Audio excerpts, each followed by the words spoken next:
தசரத மன்னன் கண்ட கலைக்கோட்டு முனிவரின் தெய்வீகத் தோற்றம். வணக்கம் நண்பர்களே. தசரத மன்னன் கிட்டத்தட்ட 3 யோசனை தூரம் போய் அந்த கலைக்கோட்டு முனிவரை கண்ணார பார்த்தான் அப்படின்னு கம்பர் ரொம்ப அழகா முடிச்சாரு. சரி, மன்னர் பார்த்தாரே, அந்த முனிவர் எப்படி இருந்தார், அவர் தோற்றம் எப்படி இருந்துச்சு, இந்த பாடல்ல பார்ப்போம். நல்தவம் அனைத்தும் ஒரு நவை இலா உருப்பெற்று இவன் அடைந்தன பிறங்குவாந்தனை சுற்றிய சீரையும் உளையின் தோற்றமும் முற்று உறப்பொலிதரு மூர்த்தியாந்தனை.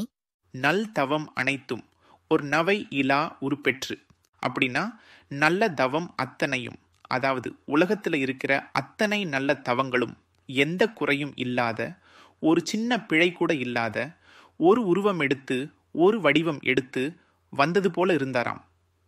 இவன் அடைந்தன பிறங்குவாந்தனை, அப்படி ஒரு உருவம் எடுத்து இங்கே வந்து சேர்ந்தது அப்படின்னு சொல்லும்படியா அவ்வளவு பொலிவோட, ஒரு பிரகாசத்தோட, ஒரு தெய்வீக ஒளியோட அங்கே நின்றாராம் அந்த கலைக்கோட்டு முனிவர்.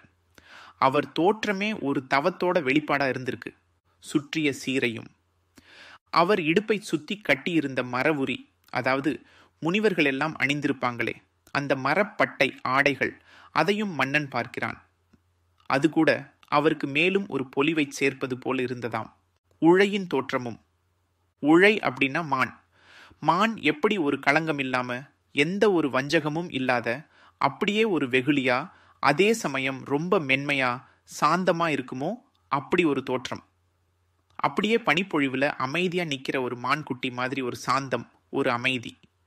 அவ்வளோ புனிதமான ஒரு முகபாவம், முற்று உற பொலிதரு மூர்த்தியாந்தனை, முழுமையா பரிபூரணமா ஒரு தவத்தால பொலிந்த ஒரு வடிவம்.